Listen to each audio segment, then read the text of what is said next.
Yes, we are now in November, which is the month of release.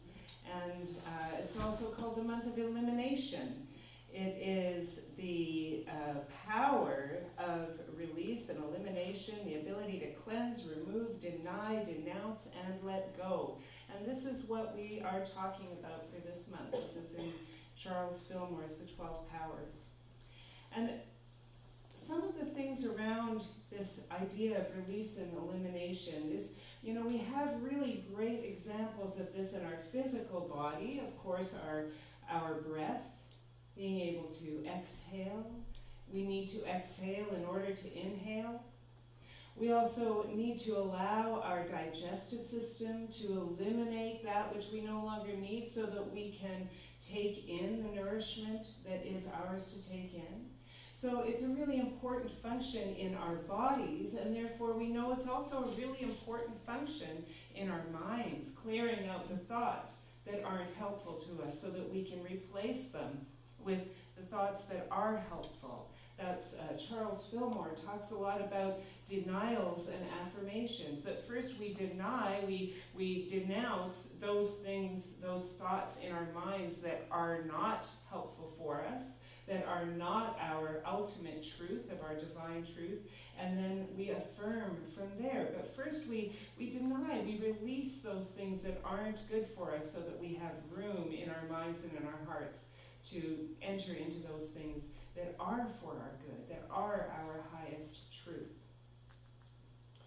So today, my talk is called Open and Undefended. And first let's go to our Bible verses that I've taken. So, blessed are the meek, for they shall inherit the earth. And when we look at the Aramaic translation, and this I've taken this from the Prayers of the Cosmos book from what's his name? Neil Douglas Coates. The Aramaic translation is, blessed are those who have softened the rigidity within. They shall receive strength from the universe.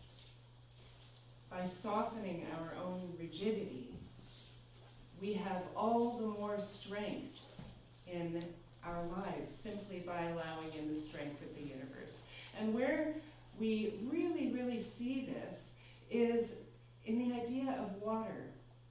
The Tao Te Ching talks a lot about water being the most powerful substance, even though it is also the softest substance. Because when you think about it, a stream will go around a rock. It will always, in its meekness, in its softness, it moves around obstacles. But at the same time, over time, it can dissolve solid rock. We should be as water, is what the Tao Te Ching says. And I think that's the same thing as what was in these Beatitudes that Jesus talked about, that we should be meek, we should be as water, we should soften that rigidity within us so that we can receive the strength of the universe. Ernest Holmes wrote, "You cannot draw love into your consciousness through hate. You cannot draw peace from confusion.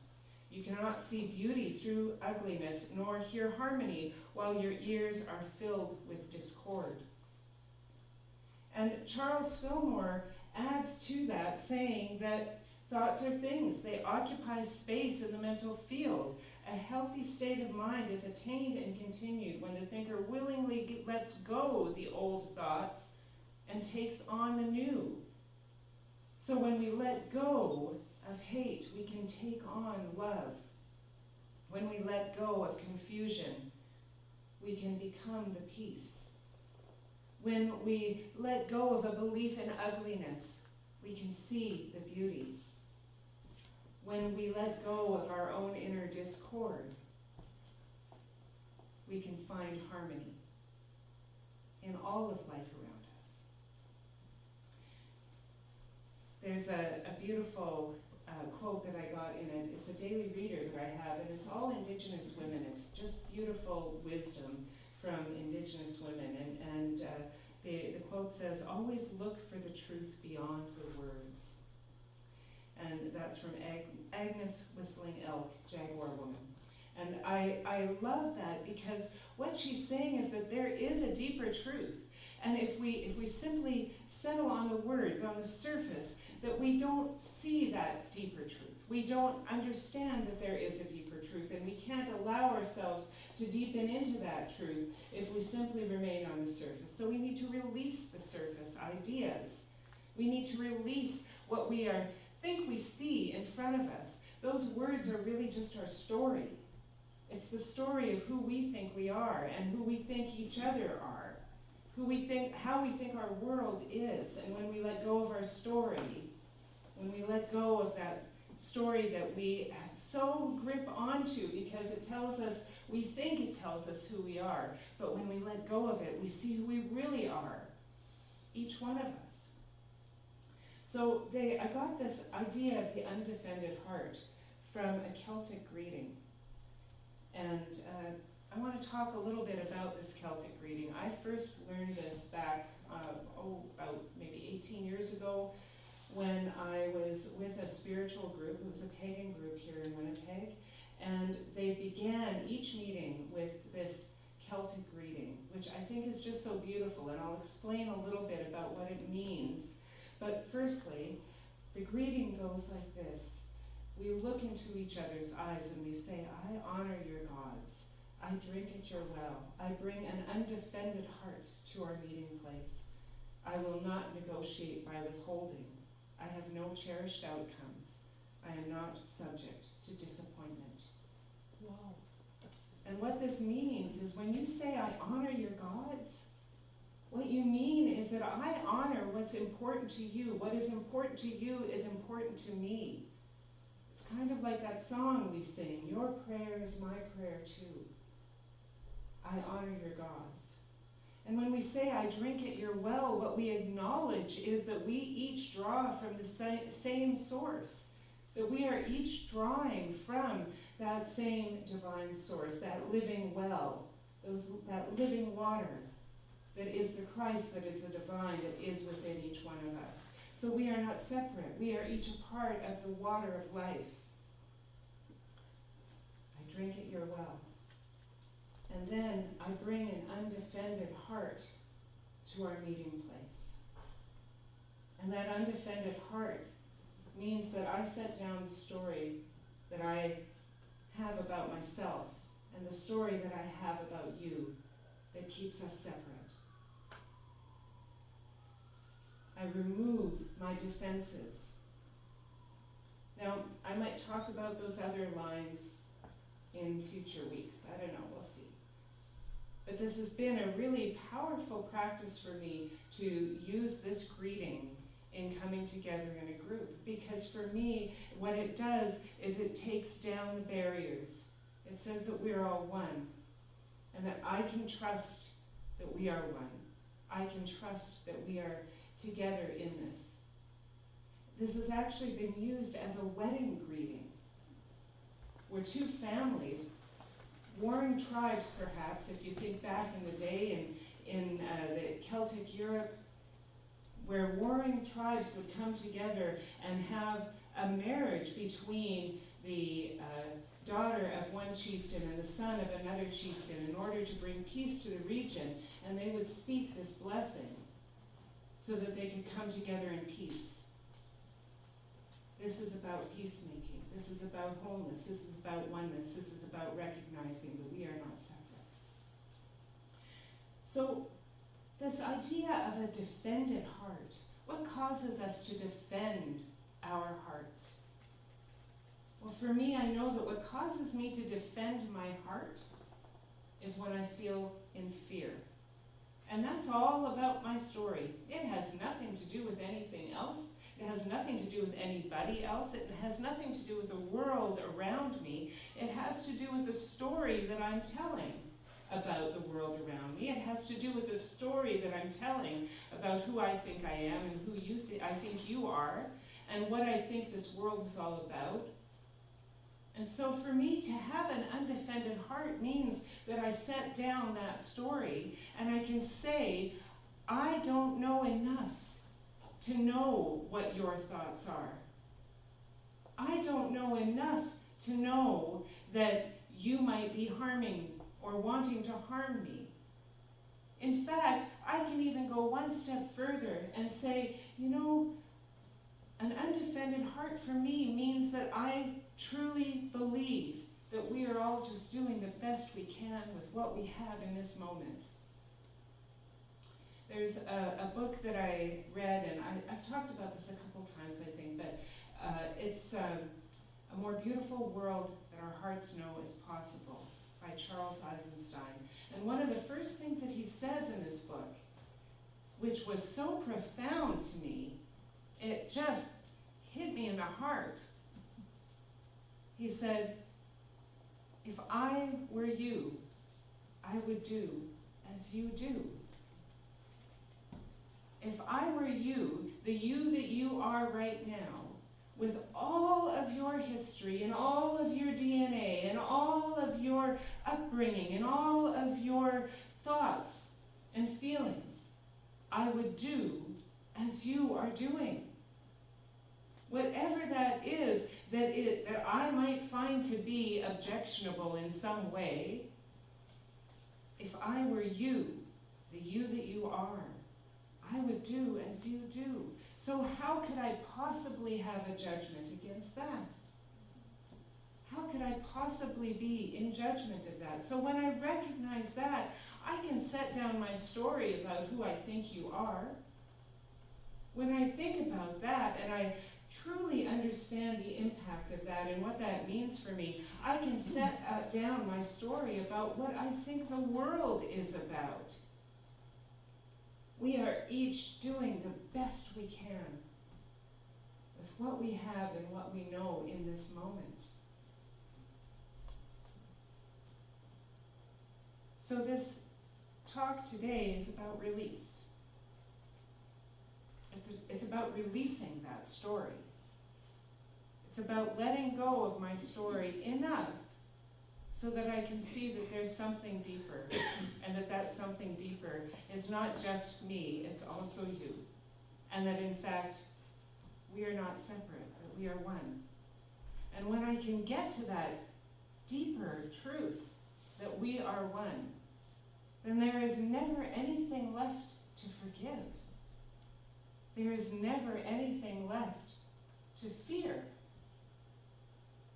There's never anything left to feel outraged about. Aren't we outrage junkies? Do you ever go through Facebook and see how many a person will post something and there's 30 people commented on it with outrage because how dare you say whatever you just said? Because we all think that our opinion is so important that everybody in the world needs to know it right now. If we could just let go of outrage, we would change the world. Or at least we'd change Facebook. Yeah. Ralph Waldo Emerson says, let us get our bloated nothingness out of the path of the divine circuits. Let us unlearn our wisdom of the world. Because what we think is our wisdom of the world is I know how those people are. I know what that person is thinking. I know that person's out to get me. That's our bloated nothingness. Our bloated nothingness means the weight and importance that we put on our story. And if we can just get our story out of the way of the divine circuits, then imagine the good that can flow into our lives. See, this is what happens when we're in a place of unforgiveness or in a place of seeing the bad out in the world or pointing fingers at those people out there who might want to do something bad to us or get us in some way. When we're in that mode, we are in a constrictive energy. We are in a constrictive consciousness. We are protective. We are encasing ourselves in a shield of protection. We're not open to receive, and we're not open to the divine flow through us. So when we get our bloated nothingness out of the way, we open ourselves to the flow of the divine, to the divine circuits. What he's talking about, if you think about electricity, it's like when we're in that place of anger or judgment or unforgiveness in some way, we are crimping the flow of the electricity. When we let go of that story that crimps that flow, we release the electricity and the lights come on. And isn't that a beautiful way to be in life? We pack that nothingness with so much importance. And I often, I heard so many years ago, I can't even remember when it was, but a line, in 100 years, is this going to matter? And I think I mentioned that at class, yeah. In 100 years, is whatever is going on right now, whatever you think is so important, in 100 years' time, is anybody going to know or care? Is it going to make any difference? My thoughts and feelings this moment? Another line that I always love is, when I'm feeling hurt by something, it's my own button, right? So somebody I know, and I can't remember who it is at this moment, said to me, I may have pressed the button, but I didn't install it. I install my own buttons. We all install our own buttons. And that's part of our story, right? That's the story that we tell. And because we keep hanging on to it, we keep hanging on to that button, and sure as shooting, somebody's going to press it at some point without even realizing it. It's not about them, it's about we have a button. Nobody can know where my buttons are. It's, it's one of those things. So when we're in that mode of releasing, we all know that we have this story, we all know that we have those buttons. When we are trying to release them, though, how do we know that we've truly released those stories? How do we know that we have truly forgiven those things, those events, those people? Well, there's a few different ways. So firstly, when I have truly released a situation, when I've truly forgiven, I am deeply grateful for that person, that situation or experience, and whatever impact it has had in my life. I am truly grateful. Now, I can give you an example of that. When my sister, Brenda, passed away in 1995, that situation wrecked me at that point in time. I felt broken. I felt really broken. And I felt angry at the world. I felt angry at a lot of stuff. I felt angry at God, I would say, probably for some time. But you know what? Over time, I recognized that Brenda's death left a space in my life that caused me to search for my own answers. Brenda was a spiritual teacher to me in a lot of ways. She was the one person that understood, coming from a deeply conservative Mennonite background, she was the one person in my family that I didn't feel like I was in some place of sin talking about Buddhism or Taoism or other types of spiritualities. I was curious. I was always curious about all of these other things, and I wanted to know more. And Brenda was the one person that was there for me in that and understood that, and in fact challenged me to think more and deeper and further. And so when she was no longer there, yes, it devastated me, and I would not have gone on searching in the way that I did that brought me to who I am today if it hadn't been for her exit. Every single situation, every single person in my life, even the ones who didn't feel good at the time,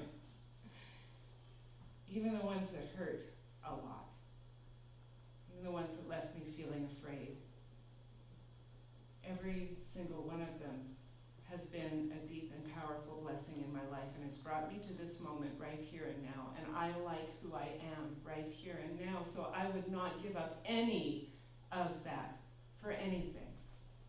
Not a one. when I'm truly released, I'm deeply grateful for whatever that situation was. When I'm truly released, I can see and truly believe that if I were that person, I would have done as they did. I can truly believe that when I have truly let go of that situation. I deeply believe that. I deeply believe that when I look at a person and see, like, I shake my head wondering sometimes, what are they thinking? Why are they doing that? Why are they that way? And then I remember, because I take myself back to that awareness, I remember that, you know what, if I were them, that would be the logical thing to do. Or maybe the only thing I think I can do. How does that change how I see each person? If I have truly released that old story and come in with an undefended heart, I can accept that whoever it was back in the day that has caused me to feel hurt, that they have also grown and changed.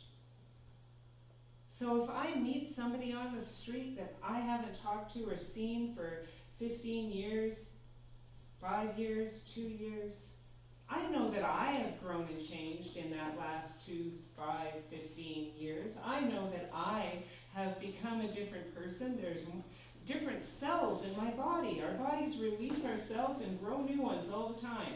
It's a completely different person that I'm meeting. I do not have to hold on to an old story of a person who comes back into my life for whatever reason. I don't have to hold on to that old story because I can recognize that, you know what, when I knew them, they were in chapter 1 of their story and now they're in chapter 5. We watch all kinds of TV series, right? We know that there's character development, right? If you go back to season 1 of Friends, you're going to have a completely different set of people, even though they're the same characters and the same actors, than you have on the last season. There's character development. Going back and watching the first season of something that you've been watching for like 5, 10 years, it's amazing to see how different the characters are at the end. Well, that's life. We all get to grow and change. We all get to have that ability to expand and evolve in our lives. And so because I know that I have grown and changed, when I'm truly released from that situation in the past, I don't hold that person to who I thought they were back then, because they have grown and changed. They're in a different chapter of their book. So these are some of the ways that we know when we have released. And so if you haven't found a reason yet to let go of an old story, that's okay. You know, we each come to that at our own time. But let me offer you one more reason. Emma Curtis Hopkins wrote, "Can you let go of your rightness so fully that God can be exalted within you?" And what she's talking about is letting go of our ego mind rightness, our smaller self, letting go of this smaller idea that we have of ourselves. Because when we do, we can be open to the God within us that can be exalted, raised up, lifted up in our minds and in our hearts. Can you let go of your rightness so fully that God can be exalted within you? That is what I aspire to. So that's what I leave you with. There's a higher purpose within you that is seeking to be expressed, that is seeking to be awakened into your awareness. And that higher purpose within you is so much more easily released into beingness when you let go of your rightness, when you let go of your story, when you allow yourself to have an undefended heart.